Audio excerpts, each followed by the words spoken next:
Hello दोस्तों, जय हिंद। कैसे हैं आप लोग? ठीक है, मैं हूं प्रिंस सर और हम लोग मिल रहे हैं खूबसूरत से ब्यूटीफुल हैंडसम और आप लोगों का हमारा चैनल बूम बूम फिजिक्स पर। ठीक है, जैसा कि आप लोग देख रहे हैं मैंने हेडिंग लगा रखा है समांतर पट्ट संधारित्र, मतलब कि साफ है दया कुछ तो गड़बड़ है। समांतर पट्ट संधारित्र पढ़ाने वाले दया गया भाड़ में। समांतर पट्ट संधारित्र के बारे में ही बात करेंगे। सबसे पहले बात, इसकी आवश्यकता क्यों पड़ी। सबसे पहले जान लेते हैं ना समांतर पट्ट संधारित्र है क्या। ठीक है, फिर देखेंगे कि इसकी जरूरत क्यों पड़ी। पहले देख लेते हैं कि है क्या। देखो, समांतर पट्ट संधारित्र, समांतर समांतर मतलब कि तो समझ ही रहे हो ना, पैरेलल। पट्ट पट्ट माने पट्टी, पट्टी और संधारित्र जो पट्टी समांतर पट्टियों से मिलकर जो संधारित्र बना होगा, ऐसा ही कुछ होगा ना। यस, इसमें ऐसा ही होता है कि ऐसे दो प्लेट होता है। ठीक है, कंडक्टर के प्लेट होते हैं। एक प्लेट ये है और एक प्लेट और लेते हैं हम लोग इसमें। ठीक है, एक प्लेट और लेते हैं और दोनों प्लेट को करते क्या ना, एक दूसरे के पैरेलल रख देते हैं। दोनों प्लेट को एक दूसरे के पैरेलल। ये थोड़ा छोटा लग रहा है ना, छोटा नहीं होना चाहिए। थोड़ी देर में हम आपको बताएंगे कि दोनों प्लेट का एरिया आपस में बराबर होना चाहिए। ठीक है, ये दो प्लेट है, मान लो इसका एरिया हम A1 ले लेते हैं, इसका एरिया हम क्या ले लेते हैं, A2 ले लेते हैं, और ये दोनों प्लेट के बीच का डिस्टेंस। ठीक है, अब देखो, ये एक पट्टी हो गया और ये एक दूसरा पट्टी हो गया। ठीक है, दोनों पट्टी को मिलकर एक संधारित्र बन रहा है और इसी को हम समांतर पट्ट संधारित्र कहते हैं। अब सर इसको तो चार्ज करना पड़ेगा ना। हाँ जी, इसको चार्ज करना पड़ेगा। इसको हम क्या देते हैं ना, प्लस चार्ज दे देते हैं और इसको माइनस चार्ज दे देते हैं। ऐसा सर कैसे दे देंगे? अपने मन से दे देंगे। हम क्या करते हैं ना, इस पर माइनस क्यू, अपने से प्लस क्यू और यहाँ माइनस क्यू, दोनों पे चार्ज भी इक्वल हो गया। कैसे सर? इक्वल अपने से दे दीजिएगा। पॉकेट में रखे हैं क्या कि प्लस क्यू यहाँ ले लो, माइनस क्यू ले लो। ठीक है, नहीं सर, इसको करना पड़ता है। कैसे करते हैं सर? इसको भी चार्ज करने का प्रोसेस देखो कैसे करते हैं। जैसे मान लो कि यहाँ पर एक कंडक्टर रखे हैं हमने, ध्यान से समझना। ठीक है ना, कैसे चार्ज करते हैं, कैसे कैपेसिटर को चार्ज करते हैं। कैपेसिटर को चार्ज करने के लिए इसको हम बैटरी से कनेक्ट करते हैं। ठीक है, ये प्लस है ना, ये माइनस। अब ये प्लस टर्मिनल क्या करेगा ना कि यहाँ के सारे इलेक्ट्रॉन को, यहाँ जो इलेक्ट्रॉन एक्युमुलेट होते थे, चार्ज एक्युमुलेट होते थे, ये सारे इलेक्ट्रॉन यहाँ से चलना शुरू हो जाएगा। मान लो कि 4 गो इलेक्ट्रॉन यहाँ से निकल के ऐसे आने लगा, तो यहाँ पे तो 4 गो निगेटिव आ गया ना, और ये 4 गो पॉजिटिव, क्योंकि इलेक्ट्रॉन निकला ना यहाँ से। अब 4 ये इलेक्ट्रॉन निकल के कुट कुट कुट कुट कुट कुट ये रास्ता। सेल क्या करता है, बैटरी क्या करता है, बैटरी क्या करता है, बैटरी इलेक्ट्रॉन को चलने के लिए रास्ता देता है और कुछ नहीं करता है। ऐसा नहीं है कि बैटरी जो है ना इलेक्ट्रॉन देता है, ना ना ना ना, ऐसा मत सोचना। बैटरी का काम होता है ना कि एक प्लेट से इलेक्ट्रॉन निकल के आ रहा है ना, तो बस उसको रास्ता दे दे कि भैया जाओ जाओ जाओ, इसी रास्ते से होकर जाना है, वो रास्ता बताएगा। तो इलेक्ट्रॉन ये निकल के यहाँ पर आके इलेक्ट्रॉन मिल जाएगा, तो अब इलेक्ट्रॉन 4 को यहाँ मिलेगा तो यहाँ 4 को निगेटिव आ जाएगा। तो देखो, इस पर प्लस क्यू आ गया और इस पर माइनस क्यू आ गया। तो इसी तरह से हम कैपेसिटर को चार्ज करते हैं। हमने यहाँ बैटरी शो नहीं किया है, मैंने ये यहाँ से कट कर दिया है, बट मैंने आपको दिखा दिया कि कैसे सेल को चार्ज करना है। ठीक है, तो एक प्लेट पर क्या हुआ है कि प्लस क्यू चार्ज है, दूसरे प्लेट पर क्या है कि माइनस क्यू चार्ज है, और हमको अब इसी कॉम्बिनेशन को क्या है ना कि हम बोलेंगे कि यही है पैरेलल प्लेट कैपेसिटर। ठीक है, अब इसमें तुम क्या देखोगे ना कि प्लस चार्ज से जो इलेक्ट्रिक फील्ड जाएगी और इधर यहाँ आके मिलेगी। देखो, प्लस से और यहाँ आके मिलेगी इलेक्ट्रिक फील्ड। अब इलेक्ट्रिक फील्ड यहाँ जो है ना बाउंडेड है, यहाँ इलेक्ट्रिक फील्ड जो है ना बंधी हुई है, बंधी हुई विद्युत क्षेत्र है, बंधी हुई, जिसके कारण से इसकी ऊर्जा भी जो है ना ऐसे ही बर्बाद नहीं होती होगी। ऊर्जा जो है वो भी बंधी हुई होगी, बंधी हुई ऊर्जा, क्योंकि क्षेत्र बंधा हुआ है। अब देखो, इसी कारण से इसकी आवश्यकता पड़ी थी। हम अगर प्लस चार्ज से एक कोई गोलीय संधारित्र लेते थे मान लो, या गोलीय चालक लेते थे, तो इसके कारण से विद्युत क्षेत्र तो ऐसे निकलता था चारों तरफ प्रसादी जैसा बांटता था। ये इसको कहीं कोई बांधने वाला नहीं था। यहाँ पे भी कोई आके बोला ना ये हम तुमको ऊर्जा दोगे, तो कहेगा हाँ भैया काहे नहीं देंगे, लेना लो, हम तो बैठे हैं इसलिए हैं। यहाँ पे कोई आया वो भी बोला मांगा ना, यानी कि जो आके मांगेगा ना वो सबको देते जाएगा, लास्ट में इसके पास कोई ऊर्जा बची नहीं जाएगा। तो बांटने में दानवीर कर्ण है। ऐसे कौन था? दानवीर कर्ण है। अदानवीर कर्ण से दुनिया चलने वाली है नहीं है। ठीक है, तो हमको कंजूस होना पड़ता है, हमको अपना धन बचा के रखना पड़ता है, हमको सेव करके रखना पड़ता है। कमा रहा है और गंवा रहा है, कमा रहा है गंवा रहा है, इसके पास कुछ बच ही नहीं रहा है। लेकिन हमको क्या करना है? कमाना है, सेव करना है। ये सेव कर रहा है या कमा रहा है, देखो इसी के बीच में टक टक टक टक टक टक बंधी हुई ऊर्जा। और यहाँ पर इसीलिए इसमें क्या होता था ना कि ऊर्जा बहुत कम हो जाता था। ऊर्जा कम हो जाने के कारण से इसकी धारिता भी जो होती थी ना कम हो जाती थी, जिसके कारण से ये उतना सक्सेसफुल नहीं रहा।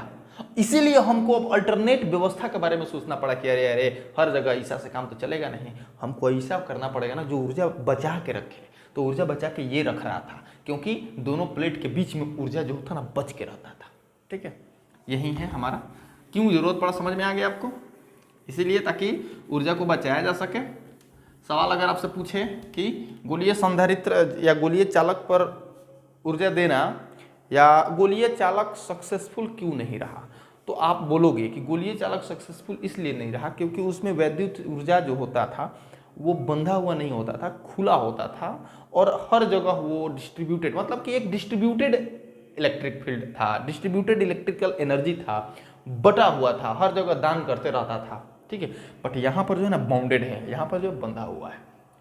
देखो अब इसमें कुछ शर्तें होती हैं, जो शर्तें आपको ध्यान देनी होती हैं। वो शर्तें क्या है? पहला शर्त ये होता है, पहला शर्त कि जो एरिया दोनों प्लेट जो होगा, दोनों प्लेट का एरिया वो आपस में बराबर होगा।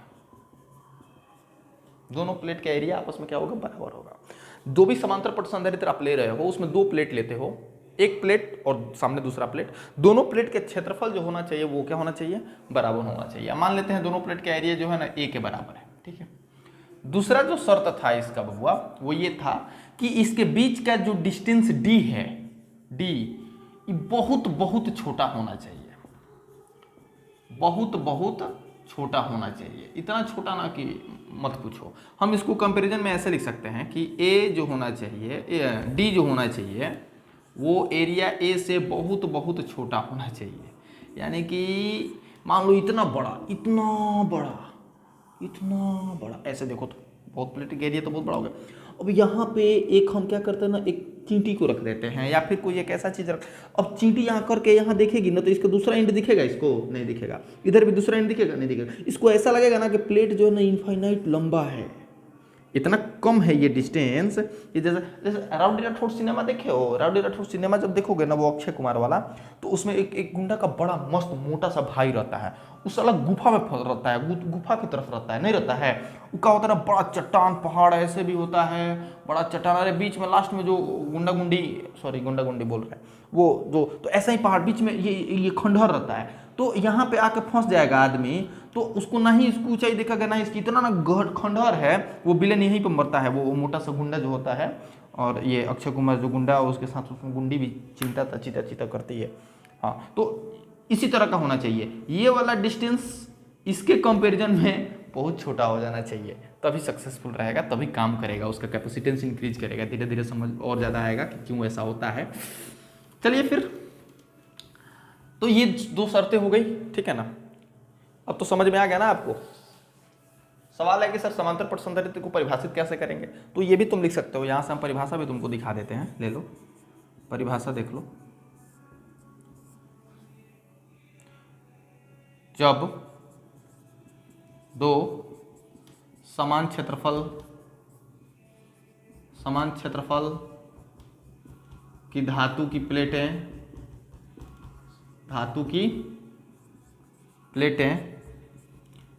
एक दूसरे से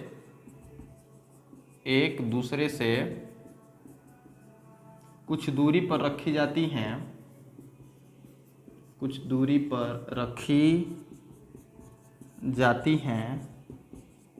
तो बना संधारित्र समांतर पट संधारित्र कहा जाता है। ये रहा इसका परिभाषा। जब दो समान क्षेत्रफल की धातु की प्लेटें एक दूसरे से कुछ दूरी पर रखी जाती हैं तो बना संधारित्र समांतर पट संधारित्र कहा जाता है। और इसकी शर्तें जो हैं ये दो हैं, याद रखना, ये और ये, ठीक है। नोट करो। अब बारी है कि इसकी धारिता निकालें, ठीक है। मिटा देते इसको, चलो। तुमको चैप्टर 1 की कसम है, लास्ट में चैप्टर 1 में हम आपको बताए थे कि दो गो धातु की प्लेट हो और दोनों के बीच में अगर इलेक्ट्रिक फील्ड, विद्युत क्षेत्र का वैल्यू निकालना हो तो कैसे निकालेंगे। याद आना चाहिए तुमको। देखो याद आएगा तुमको, याद आएगा। यहाँ पे प्लस प्लस दिए थे, माइनस माइनस दिए थे, और बोले थे ना कि एक पॉइंट यहाँ है, एक पॉइंट यहाँ है और एक पॉइंट यहाँ है। तीनों पॉइंट पे विद्युत क्षेत्र की तीव्रता निकालो। तो तुमने निकाला था यहाँ पे 0, यहाँ पे 0 और यहाँ पे सिग्मा बाई एप्सिलॉन नॉट। तुमको याद होगा छोटू, नहीं याद है ना तो उसको क्या करो ना कि पीछे अपना वीडियो जाके देखो या फिर पीछे नोट्स पे देखो। ये तो ऑफलाइन क्लास में ही पढ़ाए थे, बट मुझे लगता है कि ऑनलाइन क्लास में ही पढ़ाए होंगे, आप लोग देख लेना उसको, ठीक है ना। तो कहने का मतलब बस मेरा यही है कि धारिता निकालते समय हमको ये विद्युत क्षेत्र का वैल्यू मालूम करना पड़ेगा। चूंकि ये दोनों प्लेट के बीच में है, वैसा ही कंडीशन है, एक प्लस है और एक माइनस है, एक प्लस है और एक माइनस है, और बीच में विद्युत क्षेत्र की तीव्रता सिग्मा बाई एप्सिलॉन नॉट है। तो हमको लगता है कि सर ये भी जो ई का वैल्यू है ना, वो ई वो भी सिग्मा बाई एप्सिलॉन नॉट ही होगा, और एकदम होगा, क्यों ना हो, ठीक है। सिग्मा क्या है? सिग्मा जो है ना पृष्ठीय आवेश घनत्व होता है, और आप तो पढ़े हो ना, sigma is equal to Q by A, आपको तो मालूम है, आपको तो मालूम है, आप तो पढ़े लिखे इंसान हो। अब घर पे बैठ के दिन रात तो पढ़ ही रहे हो, क्या मजाक करें क्या हम? मजाक तो बिल्कुल नहीं करते हम, ठीक है ना, पढ़ ही रहे होगे। चलो देखो, खैर अब धारिता निकालना है। धारिता निकालने के लिए क्या क्या चाहिए? धारिता निकालने के लिए क्या क्या चाहिए? धारिता निकालने के लिए जैसे तुमको मालूम है ना, क्यू और भी चाहिए। क्यू तो तुमको मालूम है कि सर क्यू दिए हुए हैं, ये भी क्यू लेना है। देखो कभी ये मत करना ना कि संधारित्र पर धारिता कितना है तो प्लस क्यू और माइनस क्यू दोनों को कुछ जोड़ दिया जीरो संधारित्र पर, ना ना ना ना, ऐसा नहीं करना, ऐसा ना करना। ऐसा करोगे तो पाप लगेगा तुमको, समझ रहे हो ना, नरक में जाओगे। एक प्लेट पर के चार्ज को, एक प्लेट पर प्लस क्यू और एक प्लेट पर माइनस क्यू, दोनों का मोड लोगे क्यू क्यू ही आएगा, तो हम क्यू ही लेंगे। अगर हमको केवल ये भी मालूम चल जाए ना, भी, तो हम आराम से इसकी धारिता निकाल लेंगे। ओके चलो ये भी काम करते हैं। प्लेट के बीच में,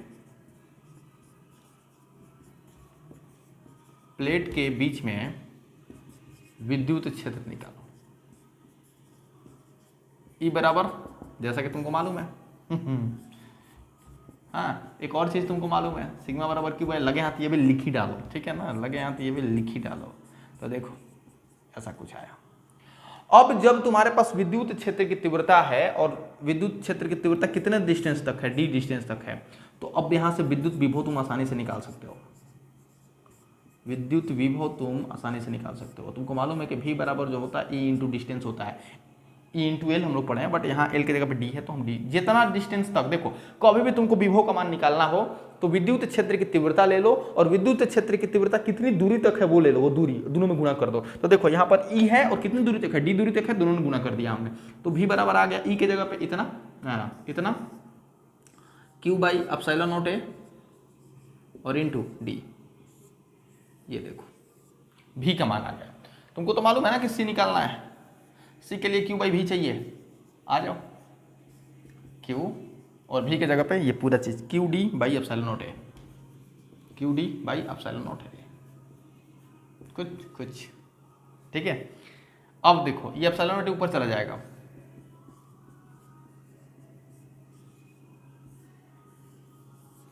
ये हो गया समांतर पट संधारित्र की धारिता। समांतर पट संधारित्र की धारिता याद रखना, ये दोनों प्लेट के बीच में इलेक्ट्रिक फील्ड जो दिख रहा है ना, इसके बीच में ये दोनों प्लेट के बीच में केवल विद्युत क्षेत्र है, मतलब कि दोनों प्लेट के बीच में हमने हवा भर रखा है। अभी ये प्लस वाला है ना, माइनस है, अभी इसमें एयर है, ठीक है, ये विद्युत क्षेत्र हवा में है, तब के लिए ये फॉर्मूला है, ठीक है। तो यहां से तुमको क्या मालूम चला कि विद्युत क्षेत्र की जो तीव्रता, समांतर पट संधारित्र की जो धारिता है, जब दोनों प्लेटों के बीच में हवा भरा हुआ हो, तो केवल प्लेट के एरिया पर डिपेंड करता है और ई डी पर डिपेंड करता है। मतलब सर कि सी डायरेक्टली प्रोपोर्शनल टू ए, मतलब प्लेट का एरिया जितना बड़ा होगा धारिता उतना ही ज्यादा होगा। दूसरा इनवर्सली प्रोपोर्शनल टू डी, दोनों प्लेट जितना सटे सटे रहेंगे, दोनों प्लेट जितना सटे सटे रहेंगे उतना ही धारिता उसकी बढ़ेगी, ठीक है, समझ रहे बात को? ओके चलो फिर नोट कर डालो, इसको नोट कर डालो। इसमें एक इंपॉर्टेंट चीज भी तुमको बताएंगे, ठीक है, मिटा दें, ठीक है, मिटा देते हैं। अब देखो जो जरूरी चीज तुमको हम बताएंगे वो क्या है।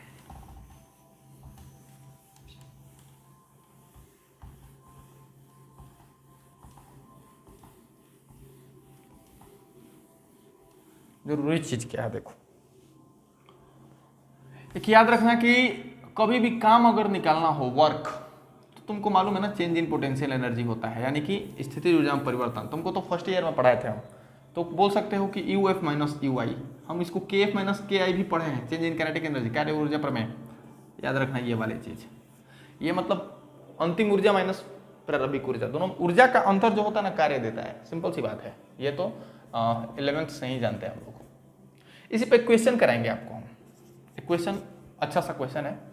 एक यहाँ पे प्लेट है देखो, ठीक है, इस पर प्लस चार्ज, प्लस क्यू,